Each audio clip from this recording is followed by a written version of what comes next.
Boa tarde a todas e a todos. Eu espero que vocês estejam para o fundo, porque está frio aqui, é isso? Ah. Não vou agora desmobilizar todo mundo, mas eu vou pedir um favor. Ari, será que tem como a gente apagar, tipo assim, uma luz, ficar um negócio mais intimista, não ficar muito...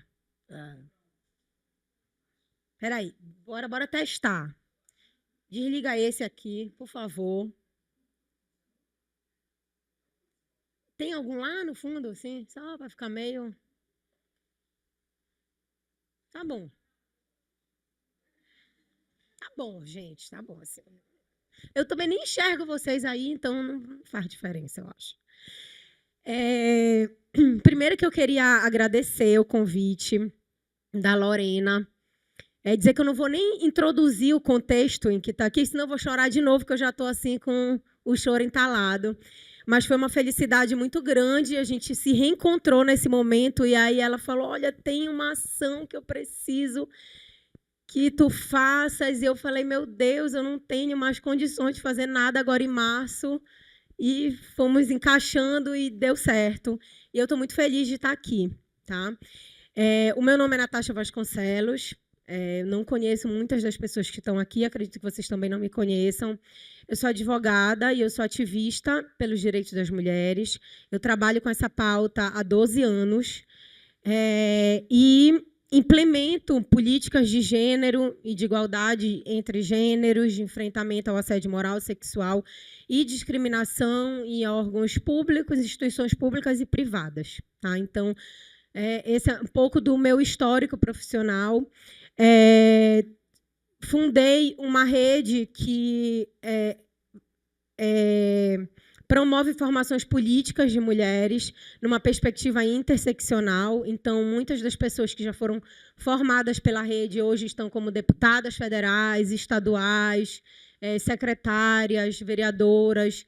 Então, tudo que eu for trabalhar aqui com vocês, nada vai ser vozes da minha cabeça, tudo tem base na literatura, tudo tem base em dados oficiais, como vocês vão ver aí com as referências. Então, eu queria fazer essa introdução e dizer para vocês que isso não é uma palestra, apesar desse cenário. Isso é um momento de diálogo para que vocês se sintam também à vontade. É por isso que eu pedi para apagar um pouco a luz, para a gente ficar mais à vontade mesmo de participar e para que vocês me mostrem como é que vocês se sentem conforme a gente vai trabalhando os slides. Essa temática especificamente, a Lorena, a gente conversando, e a Lorena falou assim, a sororidade, não foi exatamente isso, né? Mas foi a sororidade como enfrentamento ao feminicídio, né? Aí eu falei, poxa, Lorena, muita delicadeza, muita sensibilidade da tua parte, imaginar a sororidade como um mobilizador, uma estratégia mesmo ética de proteção ou de prevenção à violência de gênero. A gente tem aqui hoje homens e mulheres, né, num público, acho que bem paritário, não saberia dizer o que tem mais ou o que tem menos. Né? Então, isso, para mim, é muito positivo, né, porque esse não é um debate para mulheres, como vocês vão ver nos dados. Esse é um debate que perpassa necessariamente a presença dos homens e a responsabilidade dos homens de discutir isso também. Vocês receberam um balão. Todo mundo recebeu 2 balões? Tá, então olha lá. O vermelho vai estar na mão direita e o amarelo na mão esquerda. Em algum momento eu vou falar para vocês, podem encher. Não é agora. Precisa se desesperar. E aí, parte dessa nossa dinâmica aqui é porque eu poderia trazer para vocês um monte de legislação sobre os direitos das mulheres, sobre a proteção das mulheres, sobre o combate à violência. Poderia. Mas não é isso que eu gostaria que a gente pensasse hoje. O que eu queria é que a gente pensasse um pouco sobre como que cada um de nós, de alguma forma, contribui para essa perpetuação da violência ou não. Vocês acham que é possível que cada um daqui contribua com isso? Ou tem alguém aqui que não, nunca? Como é que chama aquela pessoa? O alecrim dourado. Né? Não temos. Eu não sou. Ninguém aqui está isento de cometer algum tipo de discriminação, algum tipo de preconceito, algum tipo de violência. Eu acredito que todos nós, de alguma forma, estamos suscetíveis disso. Então, parte dessa atividade de hoje, dessa dinâmica de hoje, é da gente pensar, já que nós somos parte desse problema, nós também podemos ser parte da solução. E é por isso que o tema é a sororidade como uma estratégia de enfrentamento à violência política de gênero. Passa para mim, Lorena, por favor. E só lembrando aqui, vocês estão vendo aqui no fundo? Volta lá para mim, por favor, desculpa. Aqui, aqui embaixo está escrito: esta formação atende aos Objetivos de Desenvolvimento Sustentável, ODS, o 5, o 16 e o 18. Tá? Então, tudo isso daqui é discutido a partir das metas e dos indicadores da Agenda 2030. Tá? Alguém aqui já ouviu esse termo lugar de fala? O que significa para vocês? Não é Enem, tá? Não vou ficar falando que é certo, que é errado. Quero saber como é que está aqui os entendimentos. Estão os entendimentos. Alguém se sente confortável de falar? Ainda não? Então tá. Não temos todo o tempo do mundo. Eu ia dizer que eu tenho, mas parece vocês não. Mas vamos lá. O meu lugar, da onde eu estou falando, é o lugar de uma mulher branca, cis, hétero, classe trabalhadora, nortista e mãe de 2 meninos, um de 7 e um de 9 anos. Todo mundo aqui sabe o que é cis?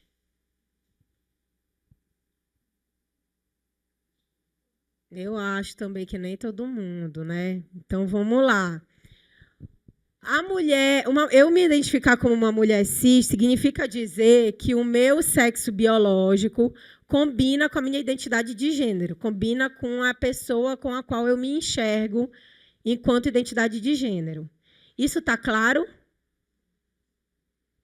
Quando essas coisas não combinam, como é que a gente chama? Como? Trans, né? Então, uma pessoa cis e uma pessoa trans. Natasha, mas por que tu estás falando sobre isso? Porque este é o lugar da onde eu estou falando. É óbvio que as violências, os atravessamentos, as discriminações, elas vão chegar em mim, por ser uma mulher cis, de uma forma muito diferente do que chegaria numa mulher trans. Assim como eu me identificar como uma mulher hétero, até agora, porque dizem, né? A psicologia diz que a questão da sexualidade é algo fluido. Então, assim, até agora sou hétero, mas pode ser que eu volte aqui ano que vem e não esteja mais nesta caixinha. Então, é heterossexual porque eu me relaciono com o sexo oposto ao meu. Tá claro isso? Classe trabalhadora, gente, enfim. Se eu parar de trabalhar, meus filhos vão passar fome, eu também. Então, é isso. Nortista e mãe de 2 meninos. Faço questão de colocar aí um de 7 e um de 9 anos, porque são crianças que ainda estão muito próximo da primeira infância. Então, eles ainda exigem um cuidado meu muito grande. Eles ainda têm uma dependência minha muito grande. E isso também é determinante para os tipos de violências ou não que eu vou sofrer. Tá? Tanto dentro de casa quanto fora de casa, sobretudo no mercado de trabalho. Acredito que alguns de vocês devem saber que os índices da mulher, quando volta ao mercado de trabalho depois de ter filho, de demissão, são altíssimos. Vocês sabem desse dado? Né? Então, faz muito sentido falar sobre isso, porque esse é um ponto de violências também, de possibilidades de violência e de vulnerabilidades. Tá? Alguém se sentiria confortável em falar só essa primeira linha sua? Cadê o outro microfone? Não se sente confortável? Tudo bem. Tem lista de frequência? Me dá lá, então, por favor.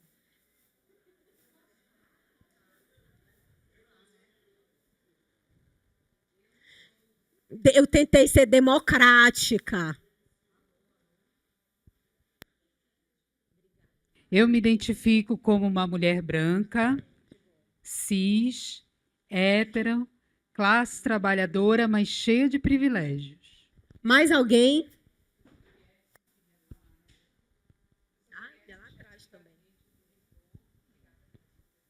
Obrigado. Vou ficar até um tempo, viu, doutor? Eu vou ficar até um tempo, mas vou ficar bem. Tempo que o senhor precisar. Olha, eu me identifico como um homem pardo porque está no documento, mas dentro das relações étnico-raciais é a categoria branco.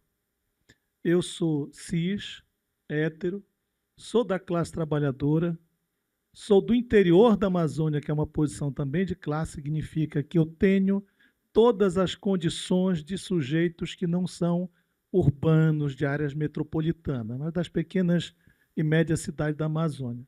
Sou nortista também, como você. Sou pai de dois jovens não, que já estão quase passando, e de uma jovem, né? Um de, acho que 30, olha só, e o outro de 27 e a filha de 22 anos. Obrigada. Tem uma não, porque tem um monte de gente que levantou a mão ali. Vai ser nem preciso eu usar meu poder. Boa tarde. Bom, eu me considero mulher branca, cis, hétero, da classe trabalhadora também, nortista, mãe de uma menina de 11 anos, mãe solo. Assim, também eu me considero com privilégios, apesar de que quando minha filha nasceu foi bem difícil. E uma coisa que tu colocaste foi que quando a gente tem filho, para voltar para o mercado de trabalho é complicado. E eu, graças a Deus, tive sorte com relação a isso, porque a minha filha, ela tinha 13 dias de nascida e eu consegui trabalhar, mesmo falando tudo isso, né? Consegui um emprego novo. E mãe de pet também. Mais alguém? Tá bom, acho que por enquanto, tá? Estamos no segundo slide. Bom, esse é o meu uma parte do meu currículo que, na verdade, para cá é o de menos. O que interessa mesmo é eu dizer para vocês de onde que eu estou falando e como que tudo isso que a gente vai falar agora me atravessa, porque vai me atravessar de uma forma e vai atravessar em cada um de vocês, a depender desses marcadores, de uma forma totalmente diferente, tá? E era isso que é importante vocês saberem. Pode passar, por favor. Essa imagem, quem já tinha visto essa imagem antes? Levanta a mão, assim, que eu sou difícil de ver. Poucas pessoas, né? O que ela mostra para vocês? Como é que ela comunica com vocês? Dupla jornada. Quem aqui é corredor, corredora? Quem corre aqui? Gente, porque tá uma febre isso, né? Todo mundo corre agora, né? Eu não tenho o menor talento. Nenhum, né? Não conte comigo. Mas, assim, um dia desse, eu estava falando sobre essa imagem e alguém falou assim, nossa, e é na curva crítica, né? Aí eu... na curva crítica. Assim, então, né, me enriqueceu esse debate, que eu não sabia nem que existia esse negócio de curva crítica, mas, aparentemente, para os corredores tem uma curva crítica. O trabalho doméstico de segunda, duplas e triplas jornadas está todo numa curva crítica, com pessoas que estão precisando fazer essa corrida de salto alto e de saia, né? Essa imagem, o nome dessa imagem chama meritocracia. O que vocês acham disso? É uma imagem exagerada ou é algo que traduz próximo da realidade que a gente vive? Está próximo. Então, não é uma ilusão. Tá, então a gente já está partindo, a gente está se alinhando aqui, tá, galera? Porque aí, quando eu chegar lá na frente, aí você já veio com carrão de cena. Não, a gente vai com calma. Né? Pode. Vocês talvez não consigam enxergar, mas será que é possível? Um de cada vez, assim, tipo, se puder. Vocês conseguem ler minimamente o topo do... Não? Aquele gráfico ali são de afazeres domésticos. Esse gráfico aqui são de cuidados com as pessoas, tá? Tem uma organização que chama Think Olga, que na época da pandemia elas fizeram esse levantamento, que era Mulheres em Tempo de Pandemia. E aí, elas estavam tentando demonstrar em números o que aquela imagem que a gente viu agora há pouco significava. Se era de fato assim, quem era que era responsável por isso. Aqui nos afazeres domésticos, né? Esse percentual que está em amarelo aqui, até o alto, é o percentual de mulheres que afirmaram ter realizado essas atividades na semana de referência da pesquisa, tá? Então, aqui é fazer comida, fazer as compras, tratar da parte de comida de casa. Quem faz isso aqui? Levanta a mão. Tá. Como eu não conheço vocês, aí vocês se olhem, tá? Aí. Precisa julgar o colega, só se olhem. Aí, aqui, mais as mulheres quase bateram em 100%. Cuidar das roupas de casa. Aqui, as tarefas que envolvem ferramentas eletrônicas, essas coisas. Eu não sei. Aqui é limpeza da casa. Aqui eu não sei, Lorena. Tu consegue ler depois da limpeza? Aí eu acho que é de medicamento, né?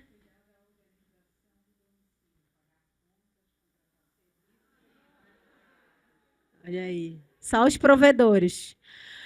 Aqui é o supermercado e aqui o cuidado com o pet. Já cuidei, não quero mais essa vida para mim. Já chega.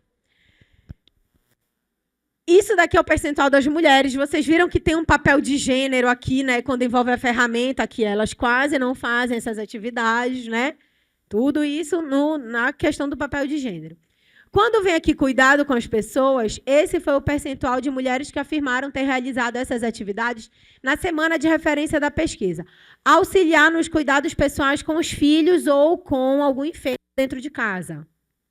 Quem tem gente doente em casa ou que depende do cuidado direto em casa.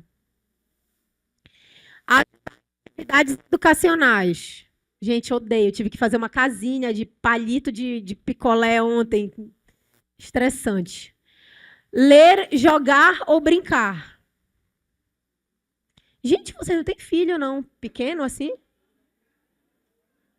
Tá, mas é porque é pouco, né? Eu fiquei chocada. Desculpa. Monitorar ou fazer companhia dentro do domicílio.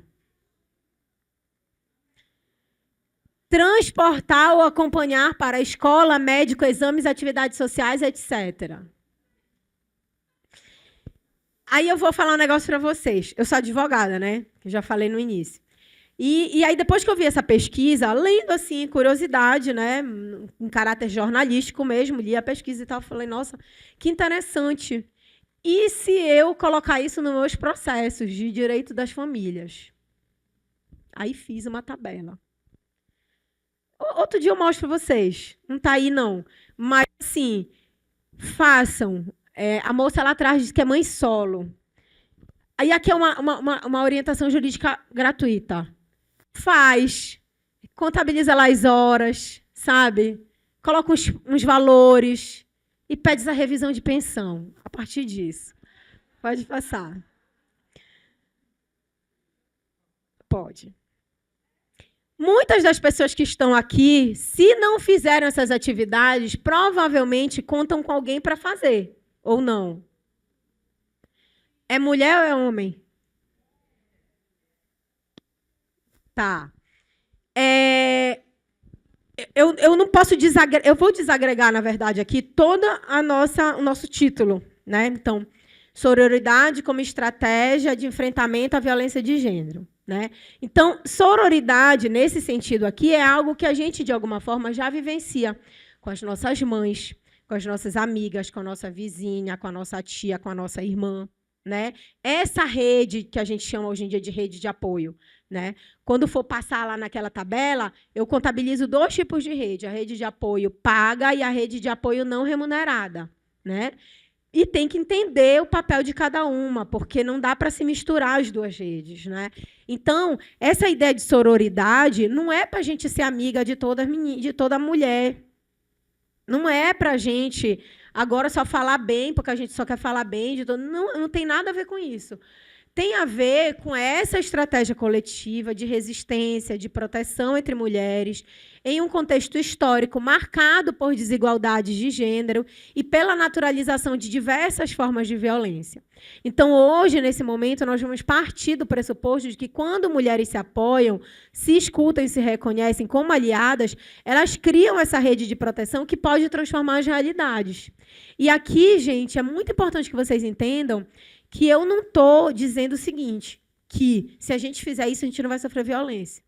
Não é isso que eu estou falando. Até porque, como vocês vão ver nos dados, a maior parte das violências que a gente sofre, elas vêm de uma pessoa de muita confiança, quase que na casa de 98% dos homens. Tá? Então, quando eu chego em algum lugar para falar sobre isso, a pessoa fala, agora tu vais criar uma guerra entre homens e mulheres. Gente, a guerra ela já está instaurada, tem só um lado morrendo. Sim, não sou eu que estou falando isso. A gente vai ver daqui a pouquinho, tá? Então, essa ideia de pensar a sororidade enquanto uma coisa coletiva é de entender, poxa, a minha mãe, vamos lá, minha mãe é uma senhora que vem de uma família de matriarcas, né? De matriarcas, de mulheres provedoras, de mulheres independentes. E ela, desde cedo, olha, você tem que ser assim, independente, não, até o ponto financeiro. Todos os gestos do papel de gênero, ela quer que eu cumpra. Porque ela também foi cobrada isso da mãe dela. E aí, eu não posso... Eu converso muito isso com a minha mãe. Eu não posso fazer com que eu tenha que reproduzir os mesmos comportamentos do tempo dela, porque a gente está em outros tempos. Não é mais igual, né? E a gente vai precisar atualizar essas formas de estar no mundo. Aí eu estou te dizendo, mas é não aprendendo a cozinhar, não vai mais lavar... Não, gente, assim, para mim o negócio da cozinha, de cuidar e tal, isso é assim. Se você é pai e é mãe, você tem que cuidar, saber cuidar. Se você tem uma casa, você tem que saber cuidar da casa.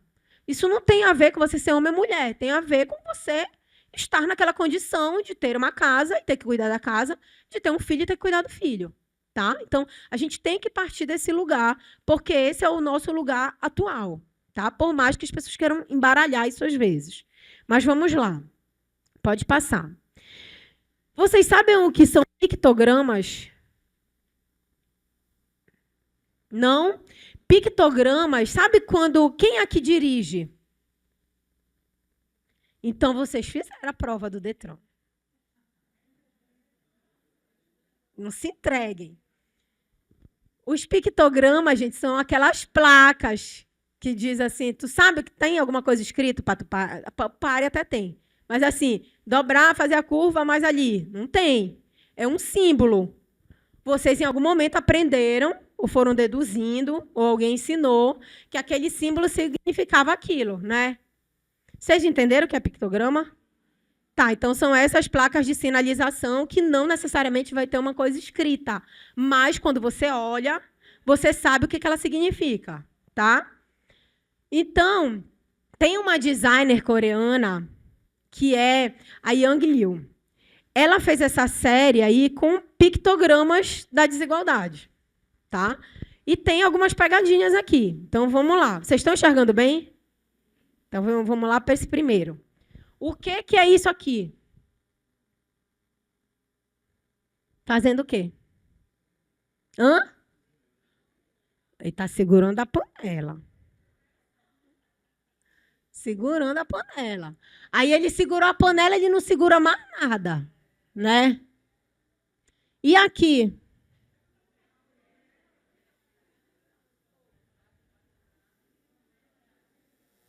Isso é mentira? E aqui? Onde é que está a diferença aqui? Não é jogo dos 7 erros. Não fiquem procurando, não é jogo de 7 erros. Eu não estou entendendo nada, né? Vocês estão entendendo, que ninguém falou ainda a ponto de eu conseguir entender. Onde está a diferença ali? Quando esse cara ele faz isso daqui, o que ele é? Ele é o caramba, né? E quando ela faz isso aqui? Vejam que não tem diferença. Quem está dizendo a diferença somos nós. Nas coisas que estão na nossa cabeça, na forma como a gente foi socializado. Está aí a diferença. Isso aqui. O que está lá no verde? Que é de quem? Vocês nunca assistiram aquele Drag Race, como é? RuPaul, né? Não necessariamente, mas enfim, vamos lá. E esse aqui no rosa? De quem é?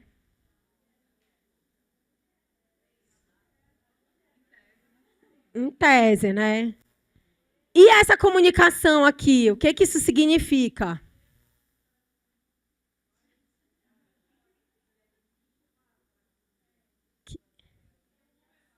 Muito assunto, né? Fala tudo ao mesmo. Gente, mas assim, vocês concordam com isso aqui? Vocês acham que os homens falam sempre feito assim, objetivo?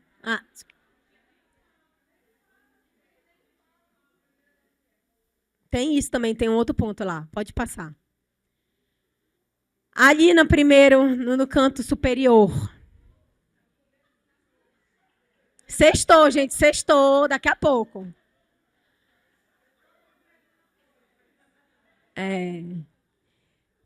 Aqui, assim, vou jogar, né? Vamos lá. Ali é a ideia de que, né, a mulher se envolve mais com o coração, mais afeto. Vocês assistem Casamento às Cegas? Gente, eu sou completamente obcecada por Casamento às Cegas. Eu já assisti de todos os países. E eu acho um barato identificar tudo isso aqui na primeira vez que eles se falam na cabine. Isso aqui o que significa? Que a mulher é mais emotiva, né? E o homem não, engole o choro, né? Aqui, se a mulher está calada, o cara só está pensando, ela está calada, deixa ela calada, né?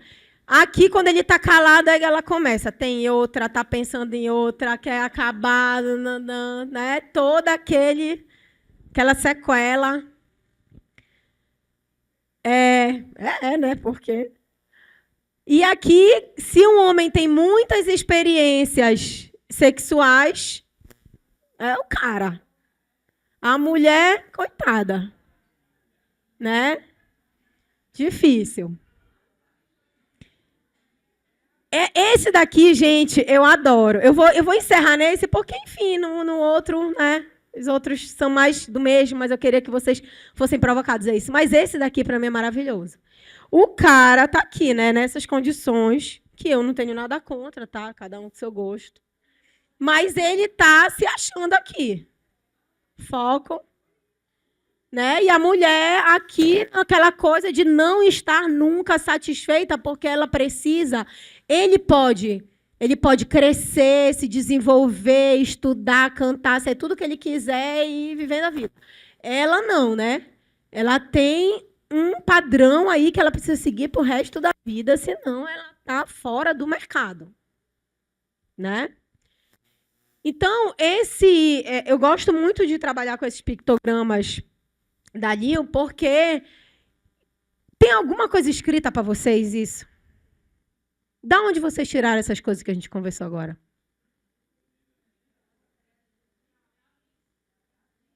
Que eu amo que vocês estão participando, eu não estou entendendo nada que eles estão falando. Mas se vocês estiverem se entendendo, tá ótimo. Pode passar, né, por favor.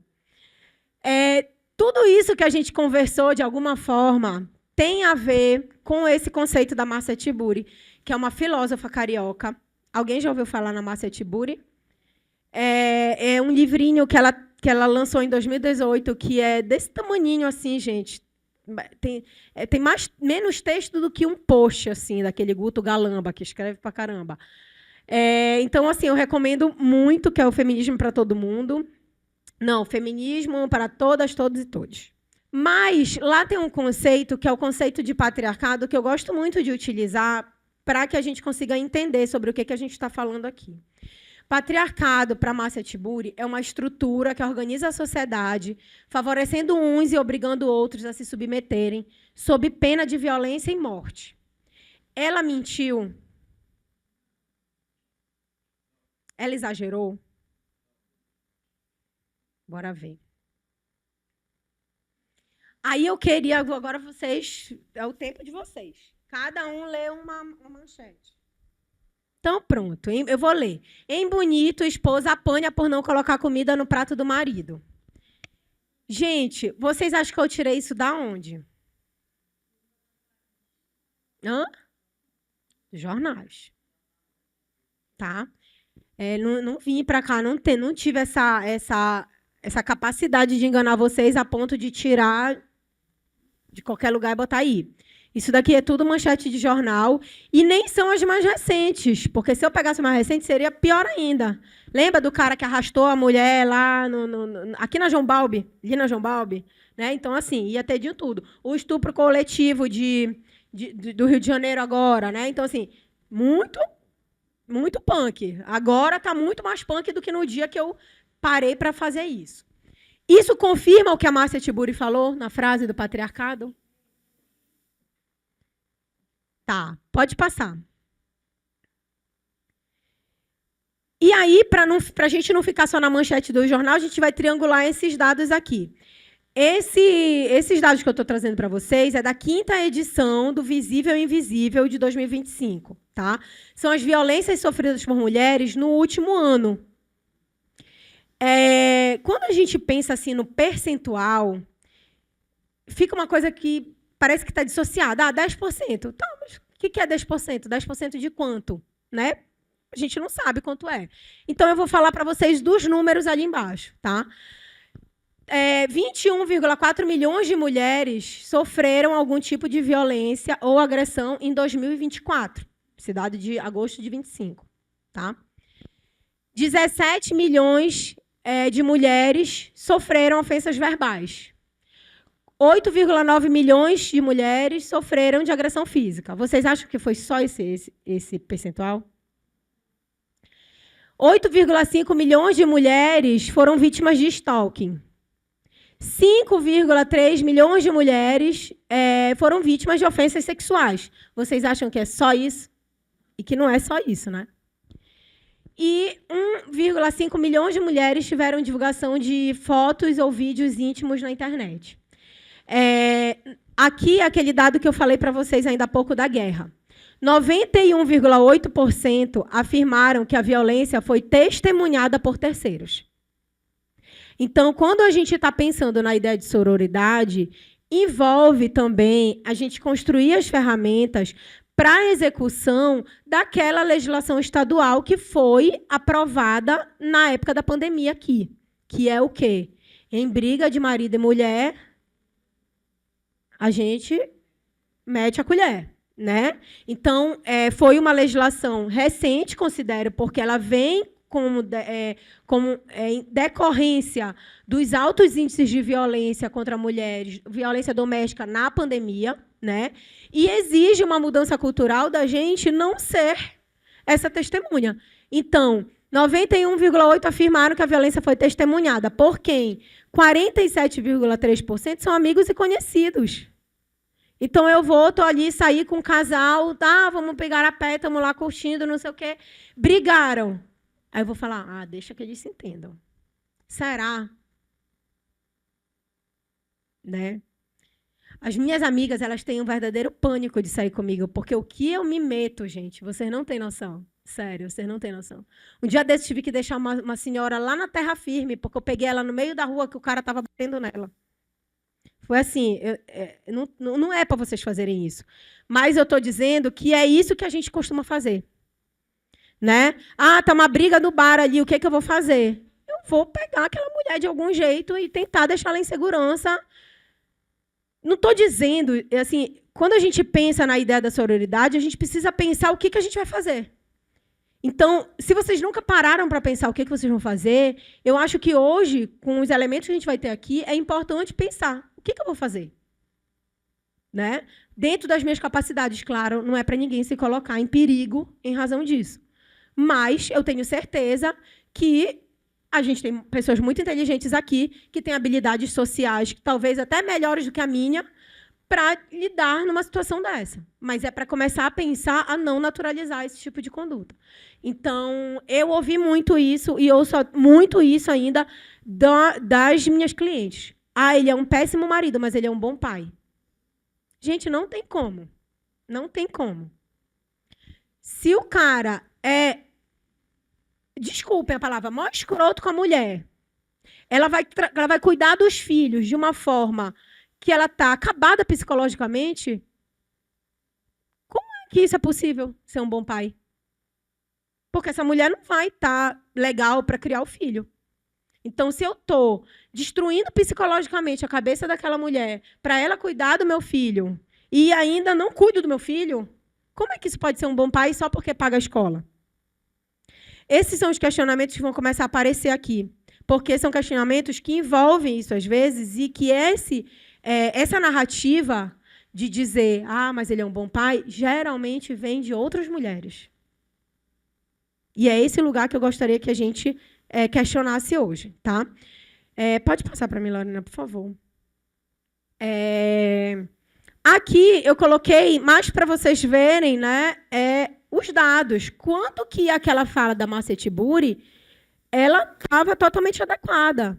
Patriarcado é essa estrutura que vai organizar a sociedade, né, sob pena, favorecendo uns em detrimento de outros, sob pena de violência e morte. O que os dados estão mostrando para a gente são esses aspectos da violência. A maioria dessas mulheres que respondeu aqui, 36,5%, disse que não chamou a polícia porque resolveu sozinha. Vocês acham que essa pessoa resolveu sozinha? Vocês acham isso uma possibilidade? Quem assiste Casamento às Cegas aqui? Porque eu vi que alguém levantou a mão ainda agora. Vocês já viram o tipo de violência que rola ali e a gente está assistindo? Está televisionado. 17,7% falta de provas. E aí é uma coisa que eu também já chego com meus clientes e falo, gente, é o seguinte, tu queres isso? Tá, agora não. Agora a gente vai virar o giraia das provas. Vai ficar ali, se não tiver risco de morte, óbvio, vamos ficar ali produzindo prova. Quando chegar em um determinado momento, aí sim. Porque, infelizmente, esse é o nosso sistema judiciário, esse é o nosso sistema policial. Infelizmente, eu queria dizer para vocês que é maravilhoso, que é só vocês chegarem lá na delegacia e tal, não é, tá? 14% não acreditou que a polícia pudesse oferecer uma solução. E, de verdade, gente, dificilmente. Tá? Dificilmente. Eu não estou desencorajando a buscar isso, porque eu acho que, quanto política pública, a gente precisa dos dados para ver. Agora, você tem que ir certo do que você está buscando lá e ser muito objetiva. Não adianta chegar lá para a delegada, achar que a delegada é psicóloga, a escrivã é psicóloga, isso quando a delegada atender, que a escrivã é psicóloga e ela vai tratar e curar todos os problemas. Não vai. Não é isso. Tá? Lá no final, eu vou até direcionar vocês depois para vocês terem isso em mãos, caso vocês precisem para ajudar alguém que se vocês estiverem nessa situação. Tá? Pode passar, Lorena, por favor. E eu, Lorena, eu preciso que em algum momento tu controle o meu tempo, porque eu vi que nessa conversa eu já me estendi. Naquela hora que eu começo a conversa com vocês perguntando quem são vocês, qual é o lugar de onde vocês estão falando, tem muito de entender isso aqui, tá? Qual é o perfil das mulheres vítimas de violência? 64,2% são mulheres negras, 28,9% são mulheres brancas, e o número aumenta para lá e diminui para cá. Como é possível uma política pública, que teoricamente teria que estar funcionando de forma igualitária para as pessoas, como é que ela não está funcionando para umas e está funcionando para outras? Esse é um questionamento que a gente faz quando olha esses dados. E se vocês forem ler também o Anuário Brasileiro de Segurança Pública, porque aqui eu peguei só o infográfico, vocês vão notar que eles mesmos se fazem essa pergunta. Onde é que a gente está errando? O que é que está acontecendo? A idade dessas mulheres em situação de violência, a maioria delas estão ali entre 25 a 34 anos. Quem tem aqui entre 25 e 34 anos, levanta a mão.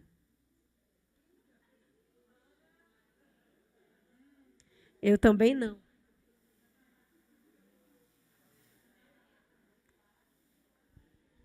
Gente, eu não estou também, apesar dessa carinha, tá? Pode passar. Loiane, as outras idades. Vamos lá, as outras idades, só para você. Tá, 35 a 44. 45 a 59.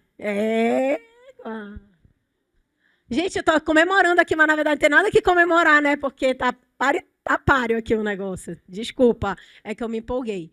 Vai. Violência contra a mulher na perspectiva de quem são os autores. 40% são os parceiros íntimos. 26,8% ex-parceiro íntimo. 7,6% amigo ou conhecido e 5,2% pai ou mãe. Como eu já sei a idade mais ou menos de vocês aqui, eu sei que vocês lembram do Cadeirudo. O Cadeirudo, da Indomada.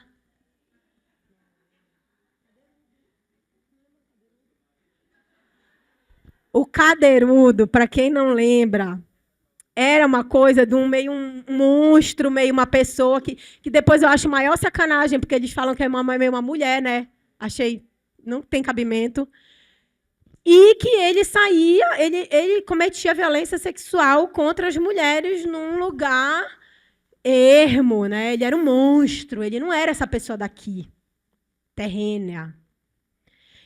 O que os dados estão mostrando para a gente, não só aqui, como o que vocês vão ver depois, é que não é essa pessoa que a gente não conhece. E isso é muito triste.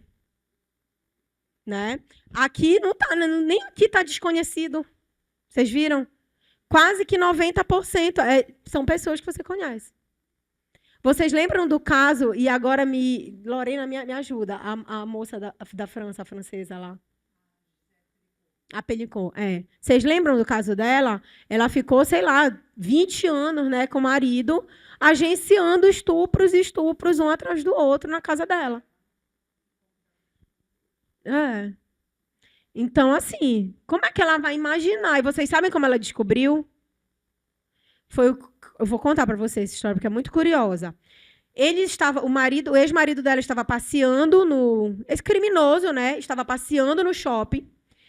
E aí, ele, na escada rolante, foi fazer uma foto de uma adolescente, das partes íntimas de uma adolescente. Ela percebeu e denunciou ele lá no shopping. Aí a polícia que foi lá prender ele, pegou o celular e descobriu tudo.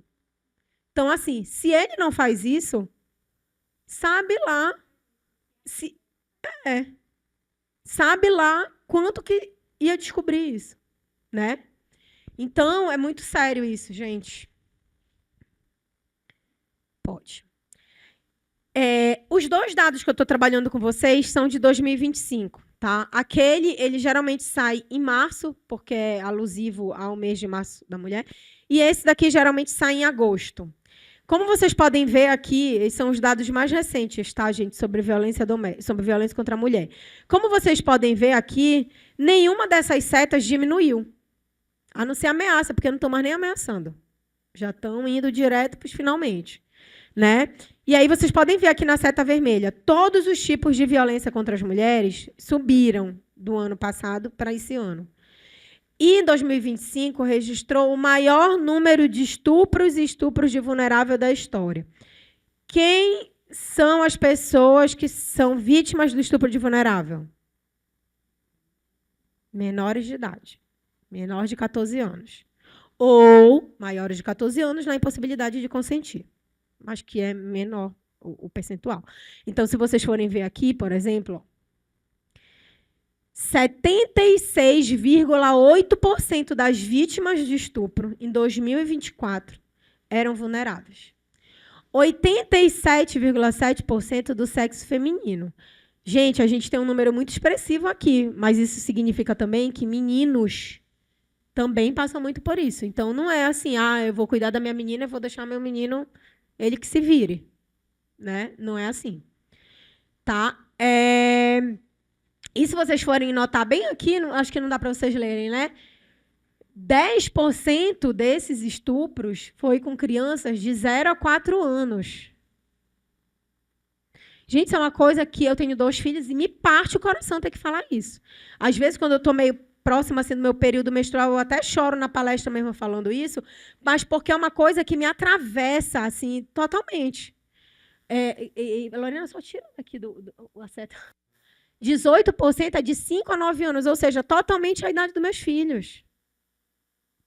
Eu não sei se vocês viram um caso que estourou aí, que viralizou nas redes sociais hoje, de um rapaz, sabe aqueles condomínios que tem tipo uma conveniência dentro? Vocês viram isso? Uma menina de 14 anos desceu para comprar uma coisinha na conveniência e ele, enquanto ele não sei nem como é que chama, encarcar, enquanto ele não encarcou a menina, ele não sossegou. 14 anos. Se não tem... gente, com certeza ele sabe que tem câmera ali. Então, é assim uma coisa revoltante, tá? O maior percentual são com crianças de 10 a 13 anos. Não sei se vocês chegaram a ver no Fantástico daquele piloto de avião que fez diversas vítimas na mesma escola, né? Agenciado por avó, enfim. Né? Então, é importante a gente ter essa atenção para isso. Pode passar, por favor. Então, um pouco do que eu queria trazer aqui para vocês envolve a percepção da violência. Como é que eu estou enxergando essa violência? Né? Eu estou achando que a chance da minha filha ser vítima de um estupro é só se ela sair à noite numa rua deserta? Né? Não é. E aqui eu gosto muito dessa imagem do iceberg da violência de gênero. Vocês já tinham visto essa imagem? Não? Qual é a ideia do iceberg? O que está na superfície é muito menor do que está por baixo. Aí vamos ler aqui o que está por baixo, né? Aqui, como último, invisibilizar totalmente. Então, é aquela ideia, né, de dizer para a pessoa assim, isso é mimimi. Significa assim, não quero nem ouvir onde é que te dói. Não me interessa onde dói. Eu invisibilizei totalmente essa experiência, essa vulnerabilidade dessa outra pessoa. Né? O machismo na mídia, publicidade machista, humor machista. Estamos aqui num ambiente de trabalho. Vocês conseguem lembrar alguma publicidade ou machismo na mídia?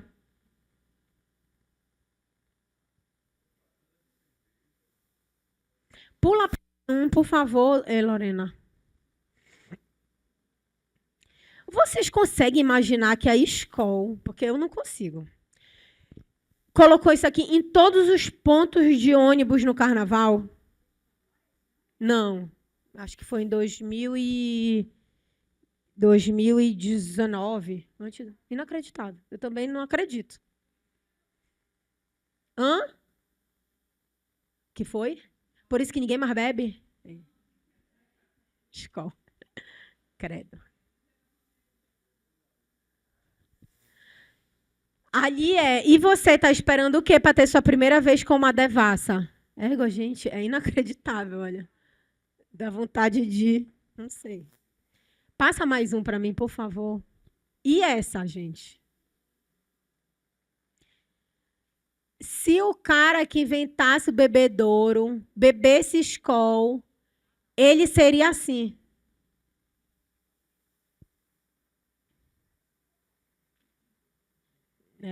Impressionante. Não acredito também quando eu vejo. Mas é isso. Vocês lembram como era o da Globeleza? Pode passar. Vocês lembram como era o da Globeleza? Como era a Globeleza? Nua. Que mais? Até que ano? Não é uma pergunta difícil, gente. Mentira, assim. Não recebi esse material. O EAD não chegou. Foi até uns 2 anos. Ano passado, quem fez a Globeleza, vocês lembram quem foi que fez a Globeleza ano passado?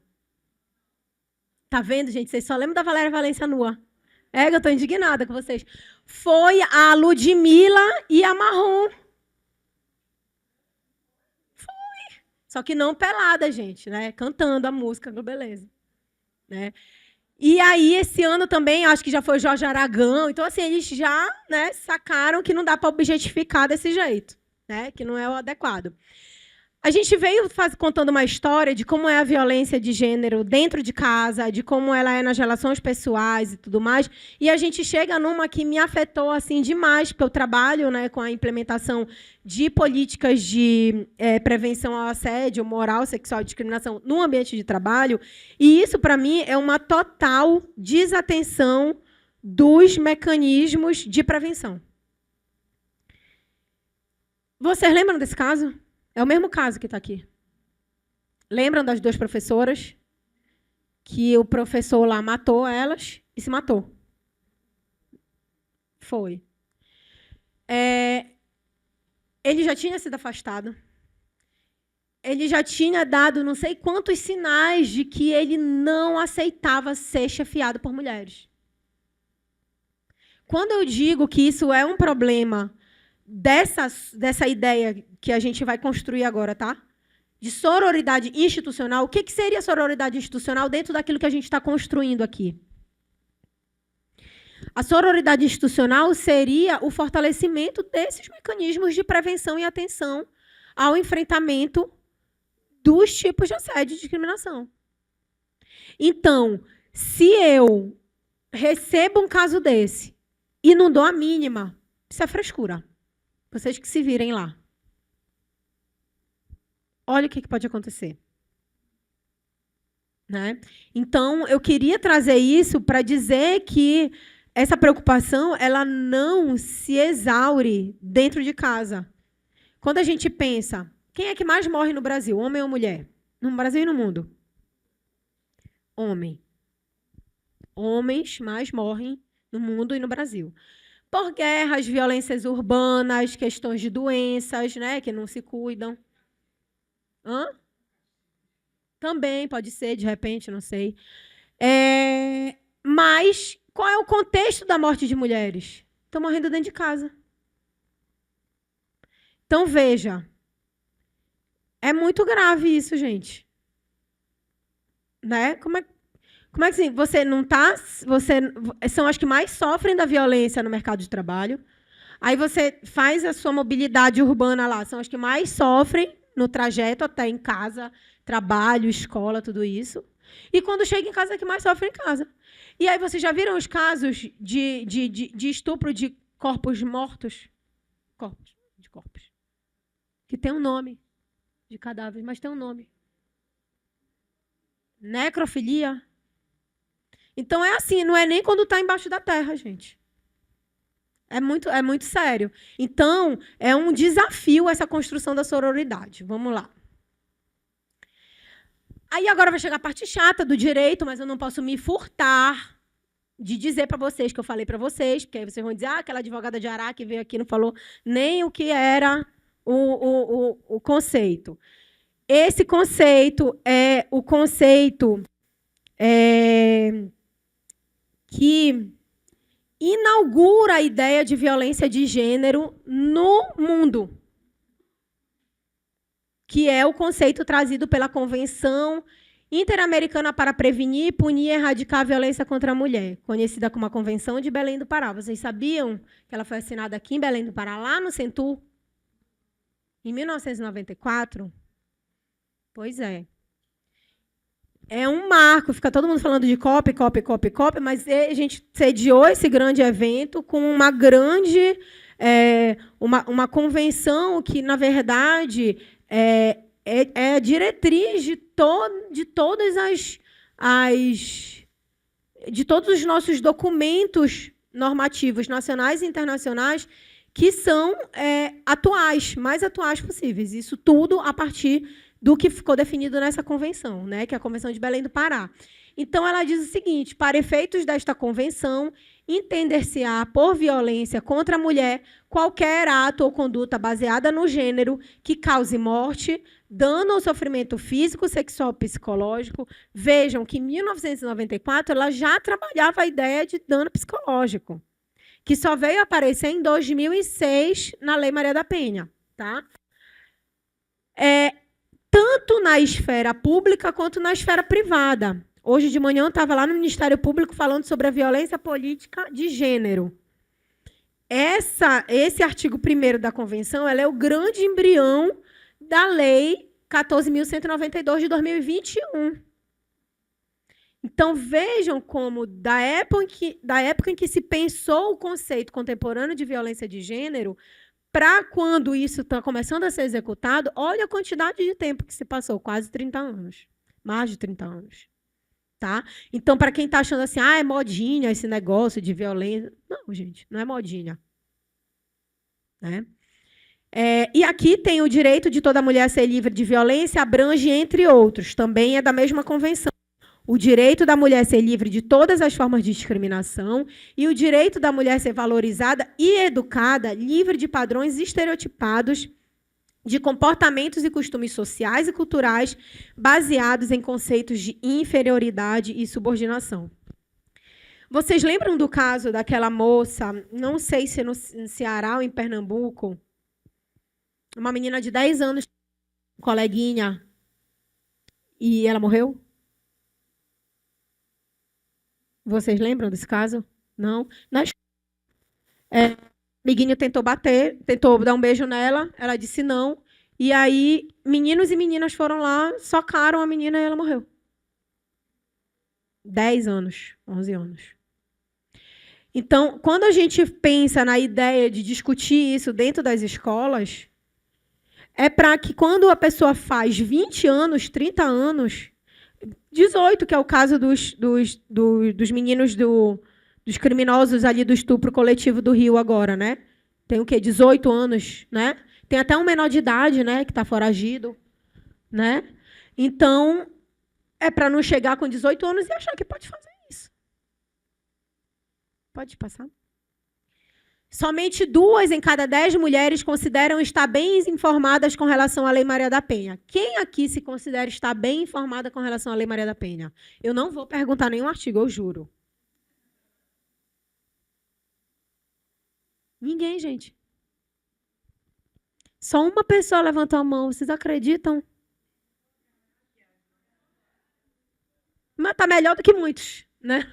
Está melhor do que muitos advogados que não sabem.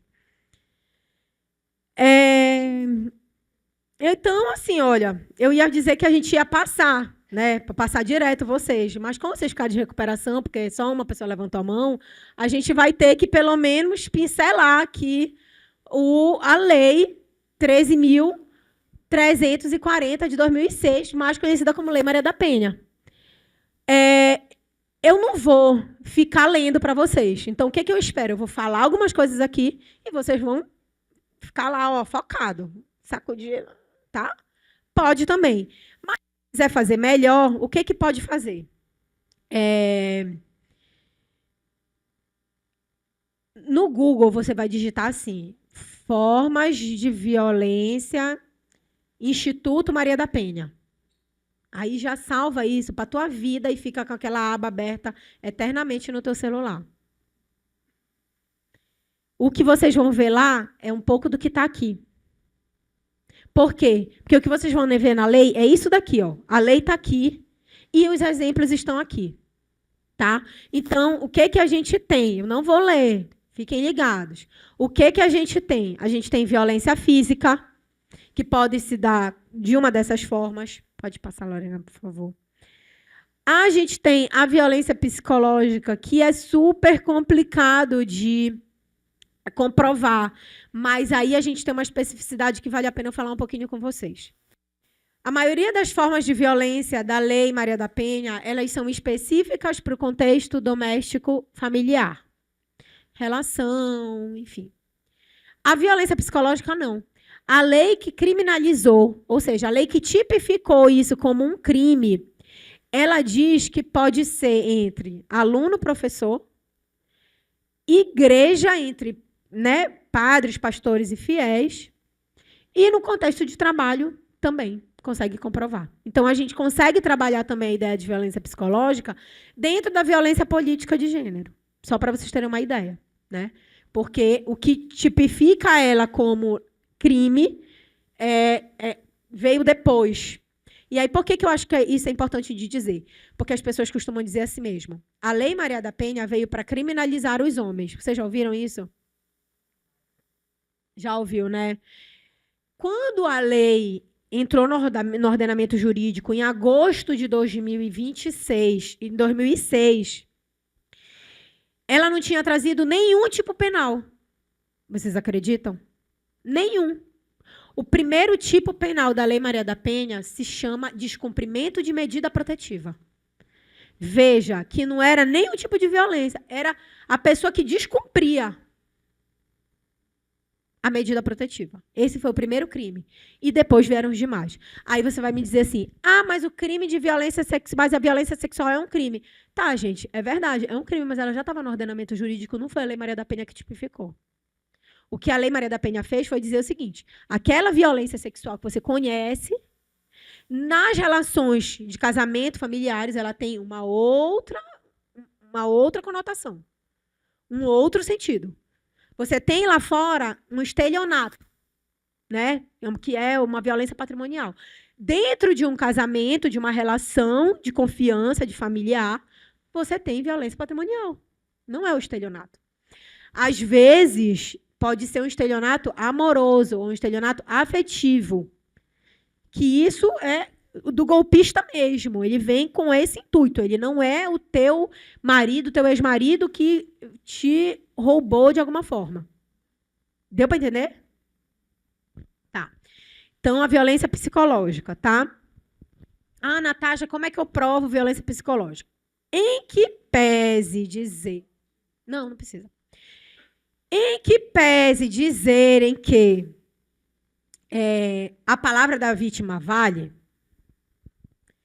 eu oriento buscar um apoio psicológico. Tá? Estou dando um monte de orientação jurídica hoje, gente. Aproveita. Eu saí boa de casa. A violência sexual. Aqui eu vou pedir para vocês licença para dar uma lida. Por quê? Porque muita gente acha que a violência sexual é só o estupro, que já seria muito.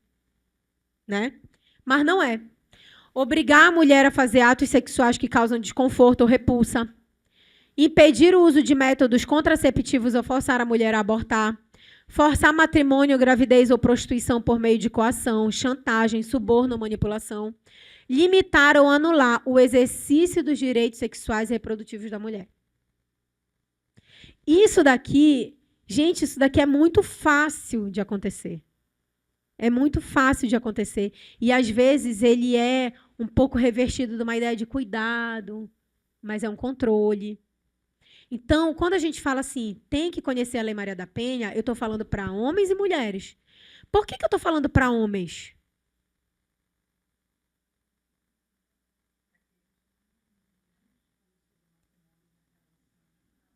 Para que eles não sejam criminosos. Olha o favor que está se fazendo. Né? Por quê? Isso daqui, eu não estou dizendo para vocês que pode ser que seja crime. Não, estou dizendo que está ali. É crime. É crime. Aí eu vou contar uma outra história. Eu estava fazendo uma vez uma formação de uns policiais, e aí, não vou dizer se é civil militar, vai ficar numa coisa, enfim, por causa dos... E aí, eu falando, blá, blá, blá, ele falou assim, olha, tem tudo isso no meu casamento. Isso na frente de uma plateia maior que vocês. Aí eu, olha... Aí engoli, né? Então...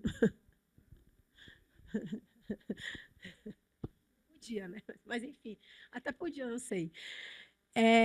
Chá revelação, né? De criminoso, praticamente. Então, é isso, assim. Então, eu acho que homens e mulheres têm a necessidade de saber o que é isso para não cometer.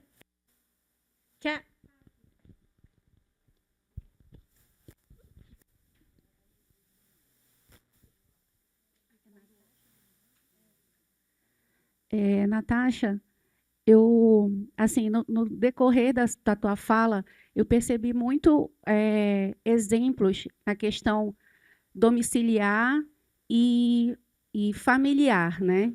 Da violência domiciliar e familiar. Muito também da questão de casais héteros. Essa lei, ela se aplica para casais homossexuais também? Essa é a primeira questão.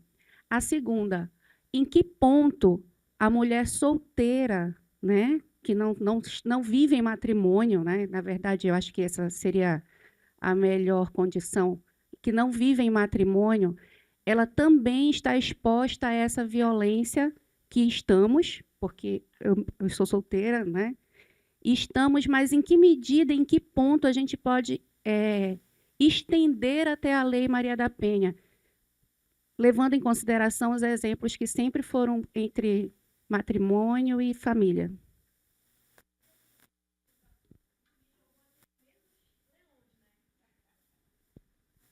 Vou responder com muito cuidado. E eu quero que vocês entendam, assim, eu tenho muito cuidado com as coisas que eu falo. E eu me considero, e eu falo isso sem nenhuma falsa modéstia, tá, gente? Eu me considero uma profissional muito ética dentro das questões que eu trabalho. E honesta com as coisas que eu vou dizer para vocês. Recentemente, um tribunal, né? Recentemente nós tivemos algumas decisões dizendo que se aplicaria a Lei Maria da Penha para casais homoafetivos masculinos. Eu, em que pese seja uma defensora das causas LGBTs, eu discordo dessa decisão. E aí eu vou te apresentar uma coisa muito técnica com relação a isso, tá? A violência de gênero ou a violência contra a mulher, elas não são sinônimos, tá? A violência de gênero, ela também pode afetar um homem. Ela pode. Por quê?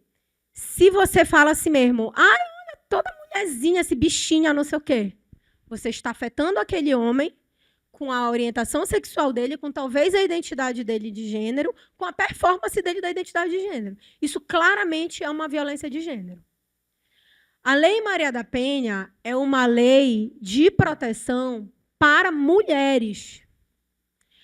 A lei que se enquadraria nesse caso é qualquer outra de discriminação. Ela já tem no ordenamento jurídico. Você já tem a questão da homofobia, você já tem a questão da transfobia, você já está lá. É uma outra relação. Mas, se você é uma mulher trans, e aí é óbvio, se aplica para casais lésbicos, se aplica para a briga entre mãe e filha, se aplica para a briga de tia e sobrinha, se aplica questões familiares. Não sou namorada, não estou em casamento, se aplica se você tem uma relação. Qualquer que seja, rápida que seja, do dia que seja. Né? E aí eu gosto sempre de dar um exemplo. Se você... conheci uma pessoa no Tinder. Dei lá um match, não sei o quê. O Tinder é um match, né? Aí dei lá um match. Gostei da pessoa. Tem um sim. Vamos marcar de sair? Vamos. Segundo sim. Poxa, cheguei lá, maior conversa legal, não sei o quê, a gente se beijou, outro sim. Poxa, a gente se pegou, não sei o quê, outro sim. O negócio foi esquentando, não sei o quê, não quero transar. Não. Acabou. Esse não, ele invalida todos os sims de antes. Porque o que a gente entendeu, como é que a gente foi criado, né? E aí é uma coisa também que eu adoro falar sobre isso, sendo que a Lorena já me disse aqui que eu tenho 30 minutos. Eu não sei nem quantos slides tem pela frente ainda. Mas, então, o que vocês entenderam que, assim, cancela. Assim, não adianta. Se eu disse assim, não, daqui para frente é não, acabou. Lembrei da história. Como é que as nossas mães, nós meninas mocinhas, como é que elas falam assim? Olha, tu não vai dar no primeiro encontro. Tu te faz de difícil. Tu diz não, mesmo tu querendo dizer sim. Aí a gente vem, né, 20 anos depois da campanha não é não, e não sei o quê. Olha, não é não. Aí fala assim, não, tu tá fazendo senão não é não. Vê que não faz nenhum sentido. Nenhum sentido a forma como a gente é socializado. Porque aí, se a gente dizendo que não é não, talvez é sim, eu só quero me fazer de difícil, valorizar meu passe. Olha a loucura. Entendeu? Então, assim, gente, não é não. Bora naturalizar o não. E bora naturalizar o sim, se for o caso, né? Das formas que tiver que ser. Agora, vamos escolher uma forma de jogar isso mais honesta, né? Violência patrimonial. Gente, a violência patrimonial... Nossa! O pai atrasou a pensão. Violência patrimonial. Ai, Natasha, que exagero. O banco vai me entender, vai cortar meus juros se eu disser assim, o fulano atrasou a pensão. Não. Violência patrimonial. Você vai enriquecer às custas de outra pessoa. Enfim, eu sei que a situação hoje é muito difícil e tal, mas, assim, nem todas é por causa de sua situação difícil, né? Eu estou cansada de o pai estar chorando lá, não sei o que, aí ele chega na audiência, aí ele bota o melhor relógio que ele tem, aí ele vai com as blusas da reserva, só falta colocar 3 blusas da reserva, os sapatênis lá do Luciano Huck. Sabe? Aí quer pagar R$250 de pensão. É difícil, assim. Não, e vai pagar, não paga nem um corte de cabelo. Violência moral, acusar a mulher de traição, emitir juízos morais sobre a conduta, fazer críticas mentirosas, expor a vida íntima, rebaixar a mulher por meio de xingamentos que incidem sobre sua índole, desvalorizar a vítima pelo seu modo de se vestir. Ainda ontem, uma cliente minha ligou e falou assim, olha, a namorada do fulano, que é o genitor lá, ela quer falar comigo. Eu gravo? Falei, com certeza. Grava tudo. Depois a gente vê se serve para alguma coisa, o que faz, mas grava. Aí ele, o que eu posso falar? Nada que afete a índole dele. E diz que ele é maravilhoso. Né? Porque não sei qual é a intenção. Né? Olha, em minha defesa, está acabando. As outras partes, a minha defesa, isso as outras partes é bônus. Então, assim, como uma proposta da estratégia para a gente hoje, é pensar isso, né? A gente sempre foi criada, socializada a competir contra as mulheres, né? Eu lembro que, na época da escola, tinha uma menina que falava assim, ai, não, só tem amigo menino, que é mais legal. Caralho, coitada, assim, fico pensando, né? Não faz o menor sentido isso, né? Então, pensar a sororidade como um pacto ético, um pacto político, né? Pensar nessa ideia de proteção, de construção de redes, é pensar nessa solidariedade entre as mulheres, no reconhecimento de que, e aí tem um outro ponto que eu gosto muito, sabe aquela mulher que às vezes a pessoa fala assim mesmo, aquela mulher é pior do que o homem, mais machista do que o homem. Vocês já ouviram isso? Não existe, tá, gente? O que vai existir é uma mulher que reproduza o machismo. Mas ela nunca vai ser uma mulher machista, porque ela nunca vai saber o que é viver o privilégio de um homem. Nunca, nunca. Não importa quem ela é na pirâmide social. Ela nunca estará no topo do homem branco, rico, hétero. Nunca. Tá? Nem se ela quiser ser transicionar, porque aí ela é uma outra minoria, que não é o homem, né? Pela lógica dos homens, né? Pela lógica patriarcal, que é o que eu estou querendo dizer. Então, esse reconhecimento das desigualdades comuns, ele deveria ser um parâmetro para a ideia do compromisso de apoio e proteção mútua. As minhas amigas que não têm esse mesmo entendimento que eu tenho, elas falam, Ega, tu já esqueceu o que aquela menina fez contigo? Eu falei, não esqueci. Vou fazer o quê? Entendeu? A pessoa vai sofrer as mesmas coisas que eu vou sofrer. Eu vou lá fazer? Infelizmente. Entendeu? Então, assim, não é para ser palerma que nem eu estou em outra categoria. Mas tem que pensar nessa ideia de reconhecimento de desigualdades comuns, como esse compromisso mútuo de proteção, tá? E partir dessa ideia, dessa desconstrução desse mito da competição. Historicamente, mulheres foram colocadas em condições de competição, seja pela aparência, seja pelo reconhecimento social, seja por estar ocupando o espaço de poder, né? E a sororidade ela vai vir para a gente como uma proposta de romper essa lógica de rivalidade imposta socialmente. Tá? Pode passar para mim, por favor? E agora, enchem o balão de vocês, que agora é rápido. Quanto tempo eu tenho? Ah, tá ótimo. Então, volta lá. Égua, não acredito. Gente, e assim, um compromisso que eu quero pedir para vocês, tá? A gente está, né, nesse lugar lindo que é o UFPA. Eu não quero deixar um balão na UFPA. Então, depois de a gente acabar, todo mundo vai jogar no saquinho que eu trouxe para levar o lixo comigo. Tá bom? O vermelho é em que mão? Tá. Não pode encher? Pede para alguém encher para ti. Ah, tá. Não, gente, quem não puder, não força, tá? Por favor, né?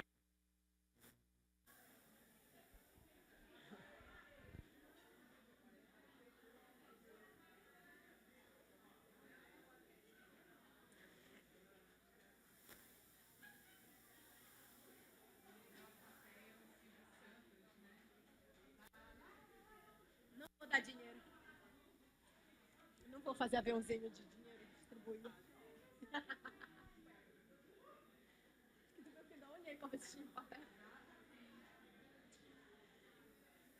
Já? Então, bora. O negócio vai ser o seguinte. Se você já fez, você vai levantar o balão vermelho.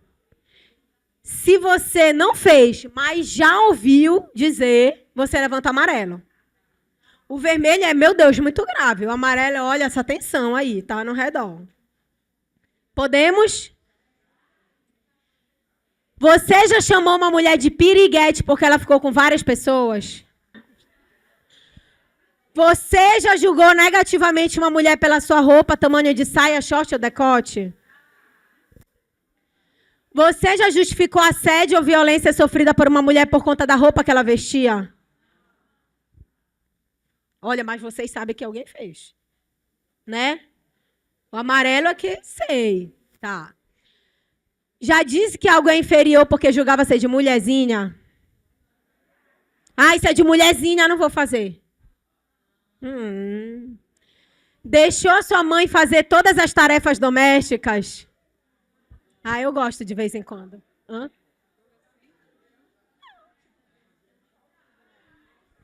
Tipo, vai na casa da mãe domingo, fica lá sentada no sofá e ela... No Sírio, no Natal. É, a minha também. Sugeriu que uma mulher precisava dormir com outra pessoa para ficar mais calma?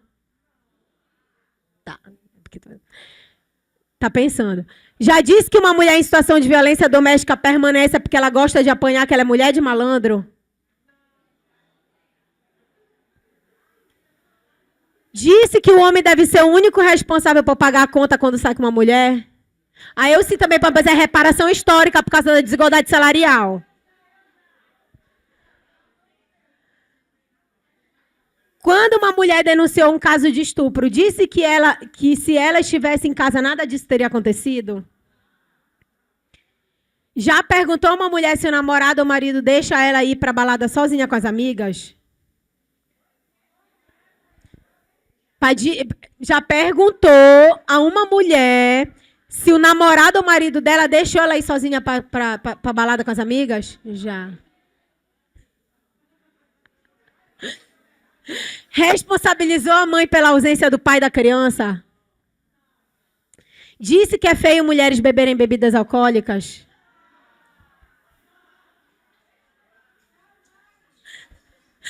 Disse que uma mulher deve servir ao seu marido dentro do casamento? Gente, pelo amor de Deus. Disse que alguma profissão é coisa de homem? Aconselhou uma mulher a transar com o companheiro mesmo sem estar com vontade porque ele poderia traí-la? Gente, eu já ouvi tanto isso de mães no puerpério. Olha, se tu não der para ele, ele vai procurar fora de casa. Era assim que a mãe falava para ela. Disse para uma garota sentar igual uma mocinha. Viu um homem desarrumado e se perguntou se ele não tem mulher em casa? Fez piadinha sobre mulher ser barbeira ao dirigir um carro? O que não faz nenhum sentido, porque ao contrário, né? Vocês sabem, as pesquisas já mostraram. Quando alguém fez barbeiragem, supôs que se tratava de uma mulher ao volante. Eu sempre falo, é bem homem. Eu falo logo. Quando ficou sabendo de um caso de traição, responsabilizou apenas a mulher? Qual?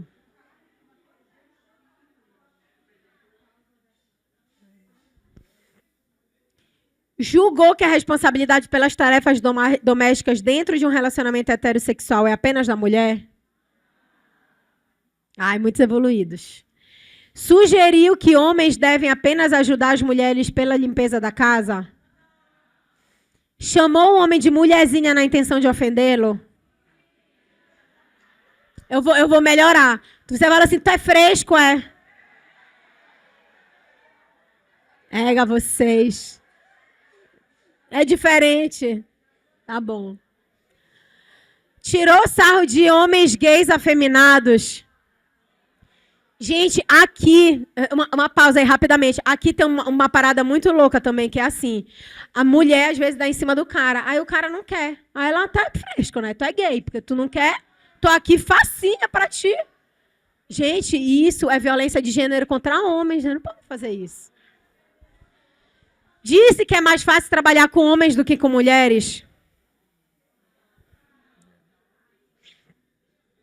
Divulgou nudes de mulheres sem o consentimento delas. Mas deveria, né?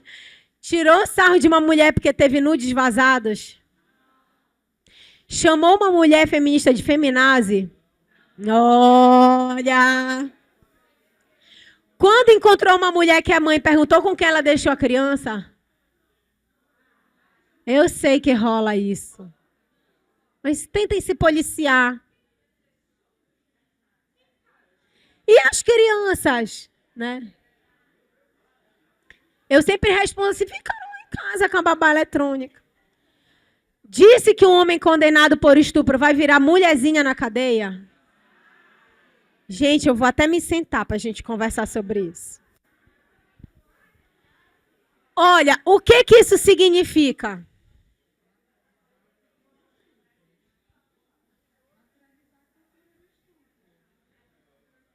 O que significa? Que ele pode, né? Que aquele corpo ali agora é igual de mulher na rua. Pode sofrer violência com quem for, não tem consentimento. Não tem... Olha que grave que é isso. Né? Xingou a sua chefe de vaca?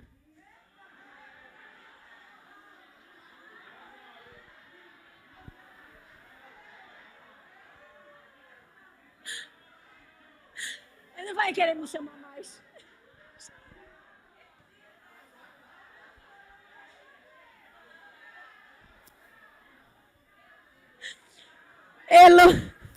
Tá bom, gente, bora pular essa, que senão vai dar demissão.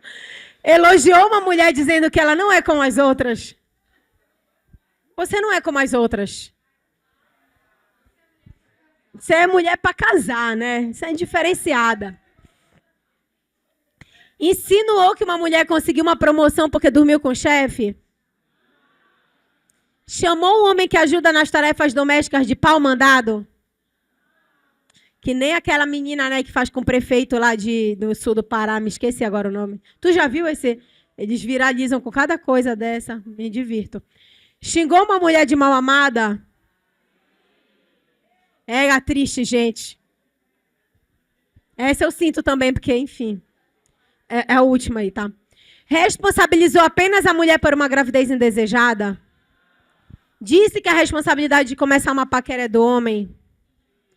Duvidou que uma mulher possa ser apenas amiga de um homem? Considerou vergonhoso um homem receber um salário menor do que da companheira? Disse para uma mulher que se ela não emagrecesse, jamais conseguiria um homem. Disse que fofoca é coisa de mulher. Porque, gente, não sei que homens andam com você, porque os da minha vida são muito fofoqueiros.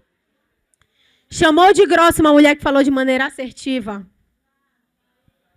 Gente, o seguinte, a fonte disso é o quiz BuzzFeed. Mais alguém faz, porque eu sou obcecada pelos quiz. E aí eu achei esse negócio e fiz umas adaptações, e aí, enfim, ficou isso daí que eu achei super legal. Pode passar isso que foi repetido.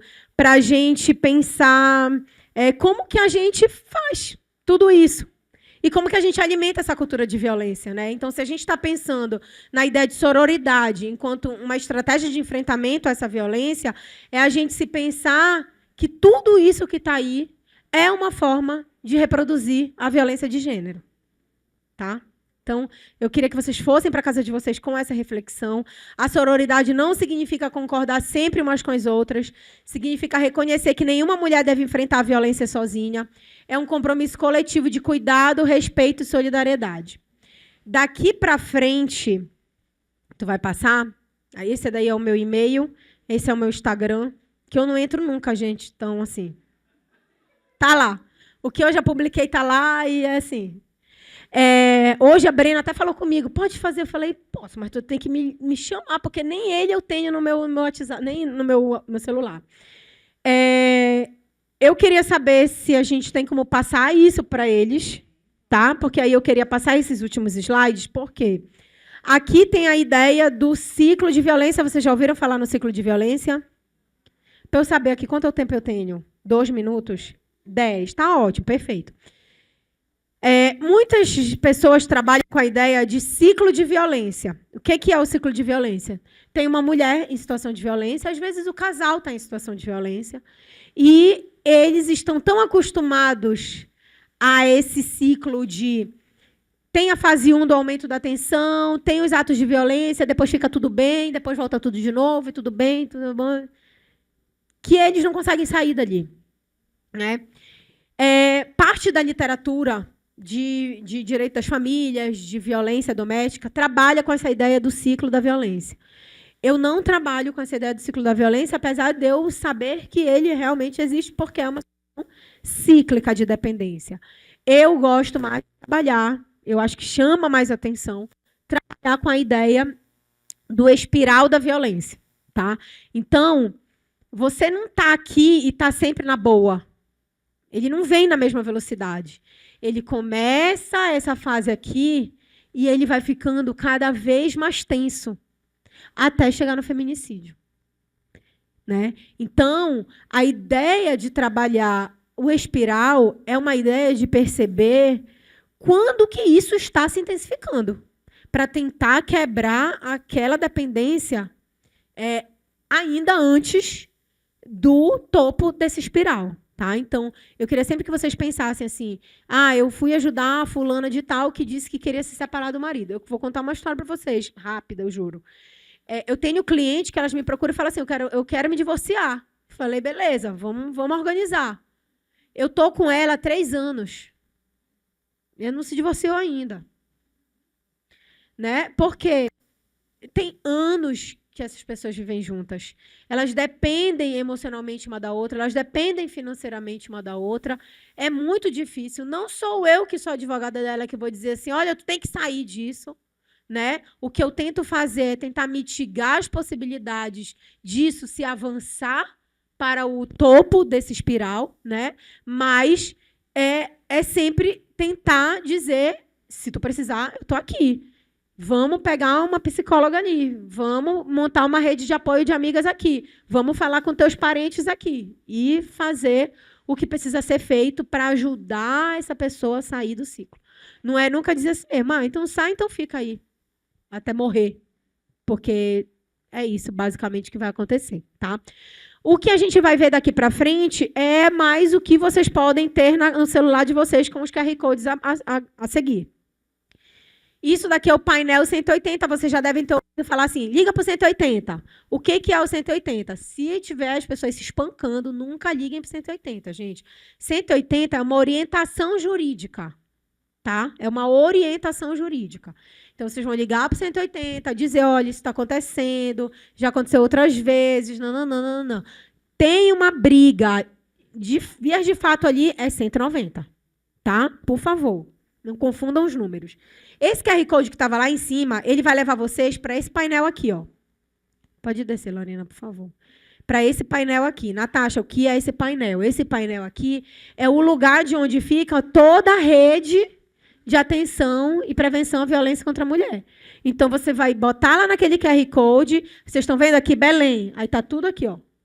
Onde é a 4ª promotoria, onde é a vara de violência, onde é o núcleo, tudo aqui, tá? Geralmente tem o contato, mas tem o endereço também no mapa. Isso você consegue ver do Brasil inteiro. Pode passar. Pode passar. Aqui é a DEAN virtual. Vocês sabiam que existe uma DEAN virtual? Existe uma DEAN virtual. Vocês podem fazer denúncias por lá, tá? Esse daqui é o QR Code. Tu sobe para mim, por favor. Não, desculpa. Desce. Aqui é a página onde vocês vão preencher. Por exemplo, eu não posso preencher das minhas clientes. O que eu faço é oriento elas a preencherem, porque quem preenche isso daqui é a vítima, tá? E aí, passa mais um pouquinho, por favor. Vocês já fizeram, eu tenho certeza que vocês passaram dessa etapa, como a gente viu lá, todos os tipos de violência. Logo na primeira página, vão perguntar as informações de triagem e vocês vão precisar identificar qual é o tipo de violência que você acha que está sofrendo, né? Então, aqui tem a descrição também conforme a legislação, mas a gente já viu também, só para vocês saberem. Eu não posso denunciar qualquer coisa, eu tenho que ir lá e saber exatamente qual é o tipo de violência que eu estou sofrendo. Significa que eu não vou poder editar essa denúncia depois? Não, não significa, tá? Mas o ideal é que já coloque o mais próximo possível da realidade. Pode passar. Aqui também, né, já é a DEAN virtual. E aqui no Estado, a gente, não sei se vocês conhecem, um WhatsApp do governo do Estado que chama IARA. Vocês já ouviram falar? É uma inteligência artificial do governo do Estado. Está bem aqui o contato dela, olha. Está aqui 98981159181. Essa ferramenta é uma inteligência artificial. Eu costumo orientar as pessoas a mandarem o WhatsApp e as provas para lá. De situações assim, estou passando naquela rua, vi isso, manda, né? Não vou me envolver diretamente, mas produzir as provas necessárias, porque pode ser que aquela mulher esteja numa situação muito delicada, não tenha conseguido... Alguém falou alguma coisa? Não tenha conseguido fazer nenhuma prova, né? E, às vezes, essa é uma prova que pode salvar essa mulher nessa situação, tá? Pode passar. Então acabou. Gente, quero agradecer muito. Por favor, traga de novo, que eu assim, me emocionei nas palavras às vezes, mas é porque eu me senti muito bem aqui com vocês e eu espero que tenha sido útil para vocês.